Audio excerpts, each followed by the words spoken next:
Image guided stunting అనేది వచ్చింది. అంటే ఇక్కడ ఏం చేస్తామంటే ఇప్పుడు రక్తనాళం ఉంది. మనం ఎక్స్‌రేలో ఏం చూస్తాం, రక్తనాళం ఉందా, బ్లాక్ ఉందా, స్టంట్ ఏసినామా అని చూస్తాం. బట్ ఇక్కడ ఏంటంటే ఈ రక్తనాళంలోకి ఒక స్పెషల్ కెమెరాను పంపిస్తున్నాం. ఐవాస్ కేథెటర్ అనేది స్పెషల్ కెమెరా లైక్ సిస్టమ్.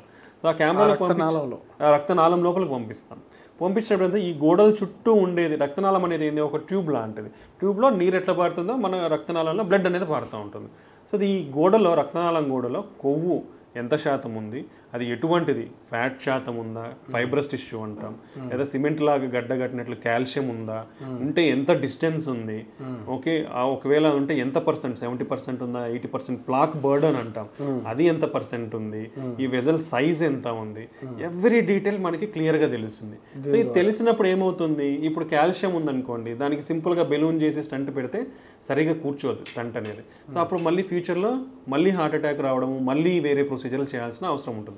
అలా కాకుండా దీన్ని, ఇది కాల్షియం ఉంది కాబట్టి దీనికి స్పెషల్ టెక్నిక్స్ వాడాలి.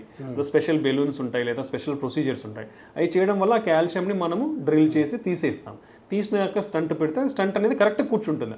అదర్వైజ్ ఇప్పుడు ఏమవుతుంది, ఇక్కడ కాల్షియం ఉందనుకోండి, ఇక్కడనే కూర్చుంటుంది, ఇక్కడే ఈ కింద ఎక్స్పాండ్ కాదు సరిగా స్టంట్ అనేది. సో మనం అది ఈ ఐవాస్ ఇమేజింగ్ చేయడం వల్ల మనకి ఎంత ఎక్స్టెంట్ ఉందనేది తెలియడం వల్ల దీన్ని కరెక్ట్గా ట్రీట్ చేస్తాం. స్టంట్ పెట్టక పద్ధతిని ఐవాస్ ఇమేజింగ్ అంటాం. ఐవాస్ ఇమేజ్ గైడెడ్ స్టంటింగ్ అంటాం.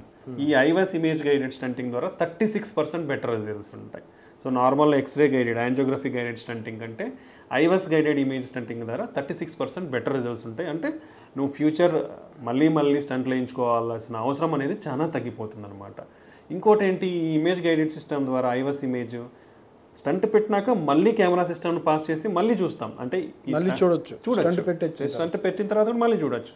అంటే ఆ స్టంట్ కరెక్ట్గా వాల్స్కి అతుక్కుందా లేదా, దెన్ అది కరెక్ట్గా ఎక్స్పాండ్ అయిందా లేదా వెజల్ సైజుకి, లేదా ఏమైనా ఇంకా ప్రాబ్లమ్స్ ఏమైనా ఉన్నాయా, డిసెక్షన్స్ కానీ, స్టంట్ టిష్యూ ప్రోలాప్స్ అంటాం, లేదంటే స్టంట్ ఫ్రాక్, ఇలాంటివన్నీ కూడా ఐడెంటిఫై చేయొచ్చు. అంటే ఈ లెస్ రేట్, అంటే వెరీ తక్కువ ఉన్న కాంప్లికేషన్స్ కూడా మనం డిటెక్ట్ చేయొచ్చు.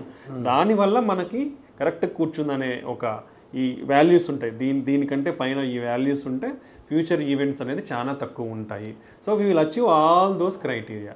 దానివల్ల మనకు ఫ్యూచర్లో మళ్ళీ హార్ట్ అటాక్లు రావడం కానీ, స్టంట్ వేసిన తర్వాత మళ్ళీ ఇంకో స్టంట్ వేయించుకోవాల్సిన అవసరం కానీ చాలా తగ్గిపోతాయి. అంటే ఇనిషియల్ స్టేజ్లోనే కరెక్ట్గా ట్రీట్మెంట్ తీసుకుంటే ఈ ఇమేజ్ గైడెడ్ స్టంటింగ్ ద్వారా, అంటే ఏదైతే ఫస్ట్ స్టంట్ వేయించుకునేటప్పుడే ఈ ఇమేజ్ గైడెడ్ స్టంటింగ్ ద్వారా మనం కరెక్ట్గా స్టంట్ వేయించుకుంటే ఫ్యూచర్లో మళ్ళీ హార్ట్ అటాక్స్ రాకుండా, మళ్ళీ ఇంకో స్టంట్ ప్రొసీజర్కి కానీ ఇంకో దానికి కూడా అవసరం లేకుండా మనం కాపాడుకోవచ్చు. బికాస్ 36% అనేది చాలా హ్యూజ్ డిఫరెన్స్.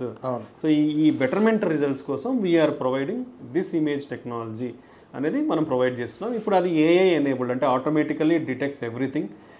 ఇక్కడ ఎంత పర్సెంట్ ప్లాక్ బర్డన్ ఉంది, సైజ్ ఎంత ఉంది, డిసీజ్ ఎంత డిస్టెన్స్ ఉంది అనేది అది ఆటోమేటికల్లీ ఐడెంటిఫై చేస్తుంది.